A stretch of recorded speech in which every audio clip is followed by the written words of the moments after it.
Good morning, praise the Lord ઈઝ નો આભાર માનતા આવો ફરીને એકવાર આજના દિવસની પણ શરૂઆત પ્રભુના વચન અને મનન દ્વારા કરીએ. પ્રભુનું વચન કહે છે, સલાહ કરાવનારાઓને ધન્ય છે, કેમ કે તેઓ દેવના દીકરા કહેવાશે. માથથી લખેલી સુવાર્તા તેનો 5મો અધ્યાય 9મી કલમ. આજનો વિચાર, ખ્રિસ્તમાં અતિ પ્રિયવાલા મિત્રો, પ્રભુ ઈસુ ખ્રિસ્ત મોટા અને મહિમાવંત નામમાં આપ સર્વને સવારની પ્રેમી સલામ.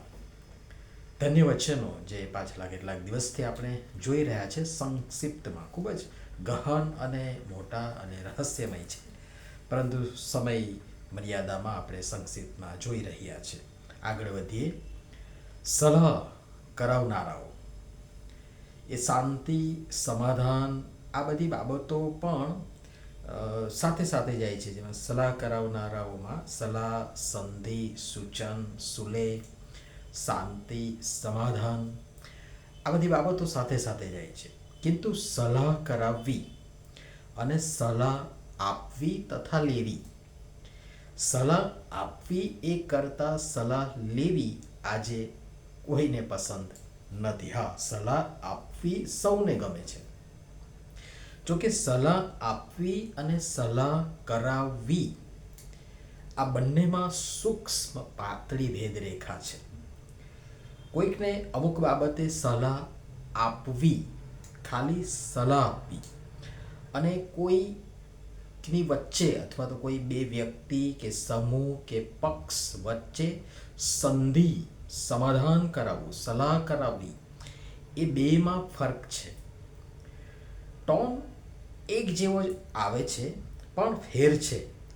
ખાલી સલાહ આપી દેવું અને સલાહ મુજબ જે નિદાન થાય અને પછી જે સારવાર મળે, એ બેમાં તફાવત છે.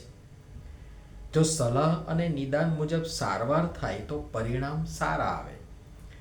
સલાહ અને સારવાર જરૂરી છે, બંને જરૂરી છે, କିନ୍ତୁ સલાહથી આગળ સારવાર થાય કે મળે તો માણસને જીવન મળે. પણ કામ બંને સારા છે.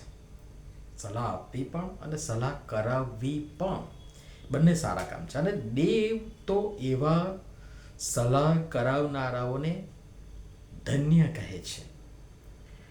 ફરીથી અહીં પણ શ્રેષ્ઠતમ નમૂનો અથવા દાખલો કે આદર્શ જો કોઈ હોય તો તે કેવળ પ્રભુ ઈસુ ખ્રિસ્ત છે, કે જેમણે આપણ માણસ જાતના પાપને કારણે આપણી અને ઈશ્વરની વચ્ચે પડેલ ખાઈ દૂર કરી અને પોતાના પંડનું બલિદાન આપી આપણી અને ઈશ્વરની વચ્ચે સમાધાન કરાવ્યું.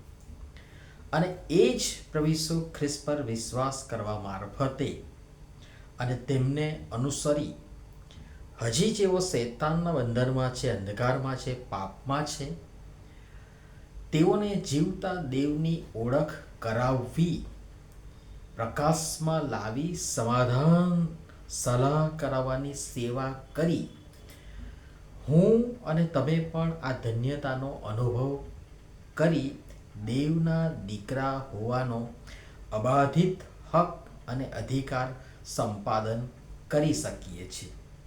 ન કેવળ એટલું, પરંતુ અંદર અંદર પરસ્પર આપણી એકબીજાની વચ્ચે કુટુંબમાં, સમાજમાં, મંડળીમાં, મિત્રો વચ્ચે વિવિધ જે સંબંધો છે, વ્યવહારો છે, એ વચ્ચે જે કડવાશ છે અને જે દૂરી છે, જે ખાઈ છે, એ વચ્ચે સમાધાન કરાવવું, એ બે વચ્ચે સલાહ કરાવવી, એ દ્વારા ધન્યતાનો અનુભવ કરી દેવના દીકરા હોવાનો એ હક અને અધિકાર સંપાદન આપણે કરી શકીએ છીએ. આપણે સલાહ, સમાધાન, સલાહ કરાવનારા છીએ તો આપણને ધન્ય છે અને આપણે દેવના દીકરા કહેવાઈશું. પણ જો આપણે પોતે જ લડાઈ, ઝઘડો, ટંટો કરાવનારા, ઉધમ મચાવનારા, તોડફોડ કરનારા, નુકસાન કરનારા કે કરાવનારા છીએ, તો આપણે જ પોતે એ દુષ્કૃત્યો દ્વારા, એ હીન પ્રવૃત્તિઓ અથવા તો દુષ્કૃત્યો દ્વારા આપણે સાબિત કરી આપીએ છીએ કે આપણે દેવના નહીં કિંતુ શૈતાનના છીએ. વિચારીએ, આત્મમંથન કરીએ, આત્મતપાસ કરીએ, પ્રભુની બીક રાખી પ્રામાણિકતાથી જોઈશું તો પોતાને ઈશ્વરની ઈચ્છા, અપેક્ષા અને આશાની વિરુદ્ધ પામીશું. પ્રભુ કહે છે કે સલાહ કરાવનારાઓને ધન્ય છે, કેમ કે તેઓ દેવના દીકરા કહેવાશે. અને એમ કરવા પ્રભુ આપણ સર્વની સહાય તથા મદદ કરો. નમીએ પ્રાર્થના કરીએ.